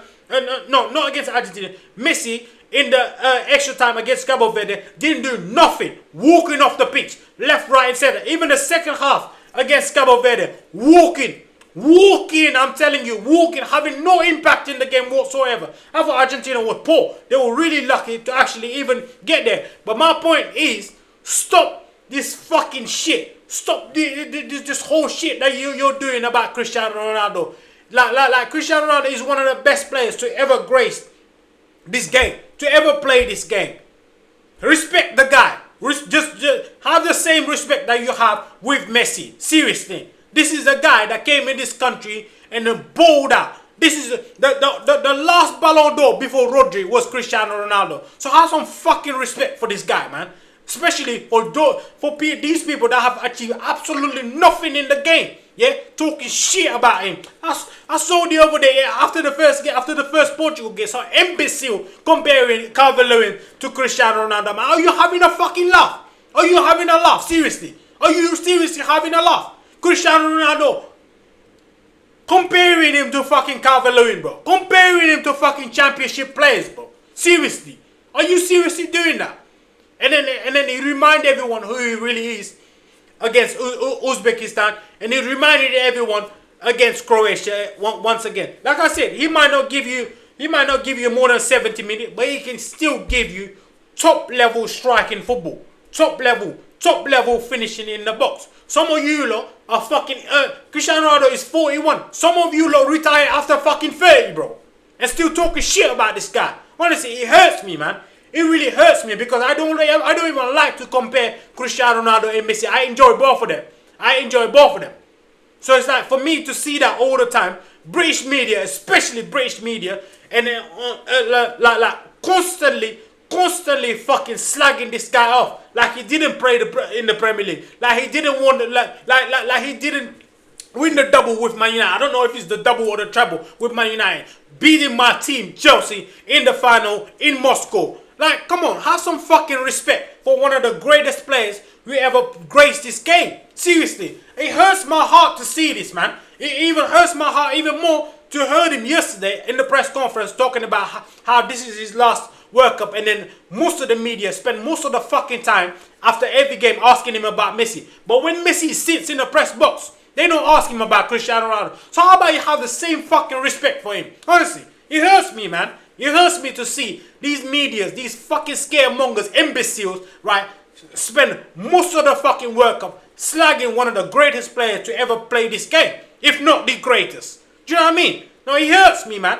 That's why I said this game, I expect Spain to win, but I'm really hoping Portugal wins, man, because I don't want to see a legend end it like this. I want to see Ronaldo go as far as he can, honestly. It hurts me, man. It fucking hurts me when I see imbeciles talking shit about Cristiano Ronaldo. I mean, this is the greatest. Do you know how long this guy been at a high level? Do you know how long this guy been at a high level? You can't teach Messi. You can't teach your kids to be Messi. But you look at all the bowlers from Rodrigo to Mbappe. You saw Mbappe, who is one of the best players, if not the best player in the world right now. You saw him in his bedroom having Cristiano Ronaldo posters all over. There was no Messi fucking posters in there. Have some respect. Have some respect. Honestly, have some fucking respect for one of the greatest players in the world. One of the greatest players to ever fucking lace a football ball, man. Have some respect. Seriously, it hurts me, man. It hurts me to see this all the time. Like media, English media. I even see like former footballers like Zlatan Ibrahimovic, Thierry Henry, just having a go at him. I'm like, brother, you lot were playing against him. Zlatan Ibrahimovic, he sent you home. He sent you home. You think we forgot? Cristiano Ronaldo had a hat-trick against you in a World Cup playoff. Against you. We saw Thierry Henry against Arsenal, with Arsenal trying to little boy Ronaldo, and Ronaldo ended up scoring 2 goals in that game. Do you know what I mean? And I see people like that, people who play the game, people who know how hard it is. The guy's 41, he's a billionaire, but he cares about football. He cares about this game. And I see people who share the pitch with him, talking shit about him. Honestly, I hate to see this, man. That's why I'm so happy about, well, whenever I see a Portugal game and I see ITV, because I know at least ITV, the guys that they have in there, right, are former Cristiano Ronaldo teammates, and they will have the respect, the rightful respect that he deserves. Honestly, it hurts my heart, man. It hurts me. It hurts me to see like legends like Zlatan Ibrahimovic and then like Thierry Henry stoop so low, trying to make one of the GOATs look bad. You know what I mean? Talk shit about the GOATs. I mean, you're damn near his age, and you're there doing pundits. He's still fucking playing. Do you know what I mean? So honestly, man, it hurts me. I don't like to see it. I don't even like to compare Messi or Cristiano Ronaldo. I enjoy both. You ask me who I prefer, I'll tell you I prefer Ronaldo. Because I've always hated Barcelona. Barcelona fucking cheated against my team Chelsea right there in 2009. I've always hated Barcelona. I'm sorry. I probably like them nowadays. Because I like Lamine Yamal. But I hate to see legends being turned into fucking villains, bro. I hate to see that, man. I hate to see that. And the guy doesn't deserve it. All he cares about is football, his nation, his club football. I mean, he could have went to Man City. And I promise you he would have won a Champions League. But no, instead, he came and went to Man United because he felt like he didn't want to... He didn't want to burn the bridges that he had with that club. And he came and still delivered, I think, 17 goals in that season. Finished third top scorer behind the likes of Harry Kane and stuff. You know? I hate to see this, man. It's honestly a disgrace to see pundits constantly targeting him, constantly talking shit about him. I mean, you watch Portugal, right? The first game, Bruno Fernandes had a shit game. No one's talking about it. The midfielder, Bruno Fernandes created 0 chances. No one talking about it. They spend most of their time talking about Cristiano Ronaldo. I'm like, whoa, if he doesn't get any supply, how's he meant to score any goals? If Bruno Fernandes shit constantly in the midfield, talking like complaining and shit. You see the second game, Bruno Fernandes plays well, supply him some good balls, and he scores some goals. I don't get it, man. Anyways, guys, I hope you enjoyed this little stream. We'll be back at 8 o'clock for the Portugal versus Spain game. Do you know what I mean? So, but yeah, man, I got it off my chest, man. I had to get it off my chest. That's why I say Portugal for the last time. But yeah, see you guys in a bit, man. I'm just gonna go get some food because we are right now. We are 52 minutes away from kickoff. So let's get a little breather and then we'll come back later.